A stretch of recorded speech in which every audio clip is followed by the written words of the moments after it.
Enfin, après 7 ans, Laetitia a vendu la demeure de Johnny Hallyday.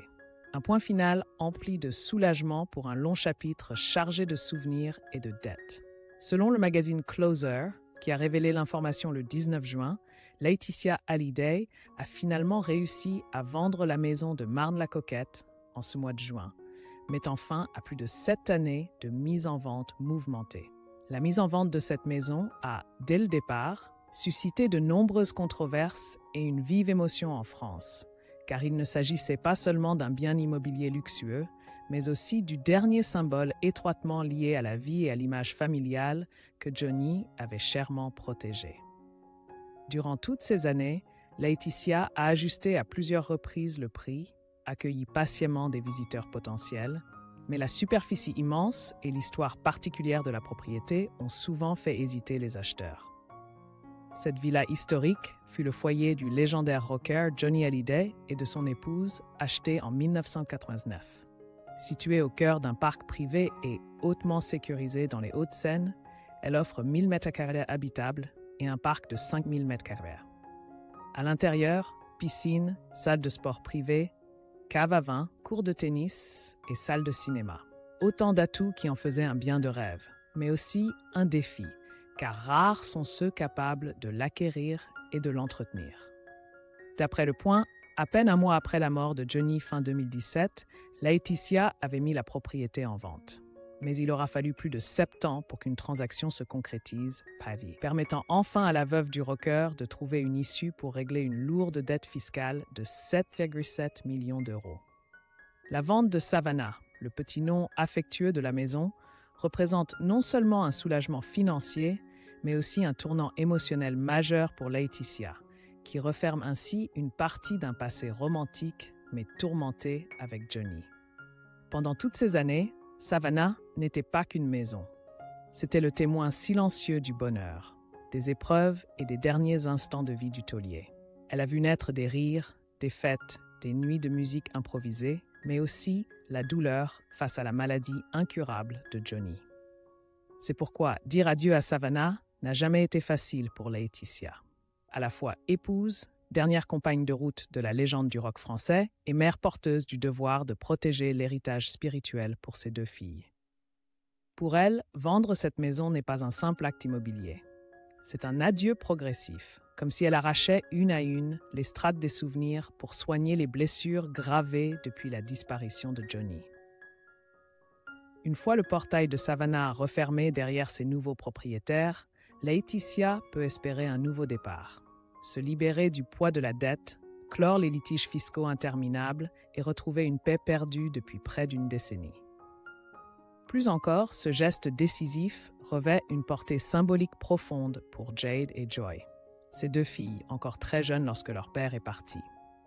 Quitter Savannah leur offre la possibilité d'abandonner des souvenirs douloureux et de construire un nouveau foyer où ne subsisteront que l'amour et la mémoire de Johnny dans leur cœur, sans le fardeau financier dissimulé derrière les murs fastueux de la villa d'autrefois. La vente a eu lieu à l'approche de l'anniversaire du taulier, le 15 juin, coïncidant avec la fête des pères. Un clin d'œil émotionnel pour Jade et Joy.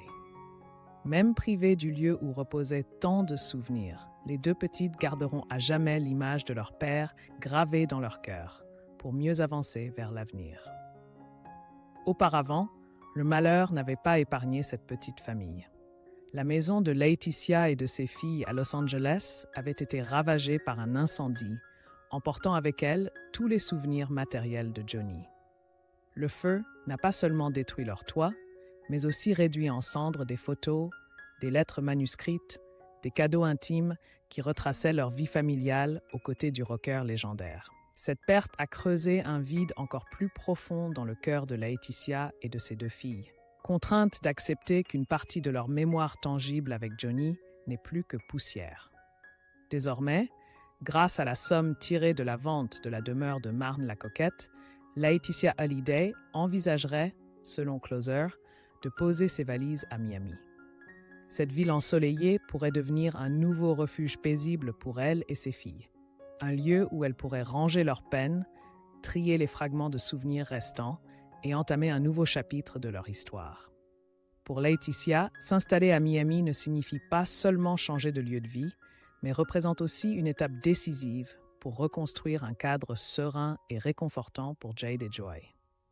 Loin des polémiques interminables autour de l'héritage de Johnny en France, les trois espèrent trouver là-bas une existence plus douce, où le passé resterait précieusement gardé dans leur cœur, mais où un avenir neuf pourrait enfin être cultivé jour après jour. Le prix exact de la propriété reste confidentiel, mais l'on sait qu'en 2010, le couple l'avait mise en vente pour 26 millions d'euros, un montant justifié par l'architecture, le confort luxueux et l'emplacement privilégié de Savannah, au cœur de la haute société française. Cependant, avec le temps, les fluctuations du marché immobilier et les pressions financières ont contraint Laetitia à revoir constamment le prix à la baisse. Garder un domaine d'une telle ampleur sans Johnny à ses côtés, tout en portant le poids d'une dette fiscale colossale, ne lui laissait que peu d'alternatives. Pendant ces 7 années de mise en vente, la propriété est apparue à plusieurs reprises sur des plateformes haut de gamme, mais sa taille et ses coûts d'entretien exorbitants ont découragé bien des acheteurs potentiels. D'après les dernières informations, avant de trouver acquéreur, le prix final aurait été abaissé à 10,5 millions d'euros, moins de la moitié du montant initial.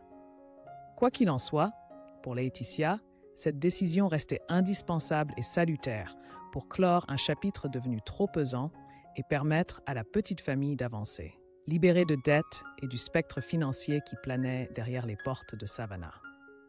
Après tout cela, celle qu'on surnommait autrefois la muse éternelle de Johnny Hallyday peut enfin souffler, laissant derrière elle un héritage imprégné de gloire et d'amertume, prête à écrire une nouvelle page aux côtés de ses filles, dans un autre lieu, avec l'espoir de retrouver la paix.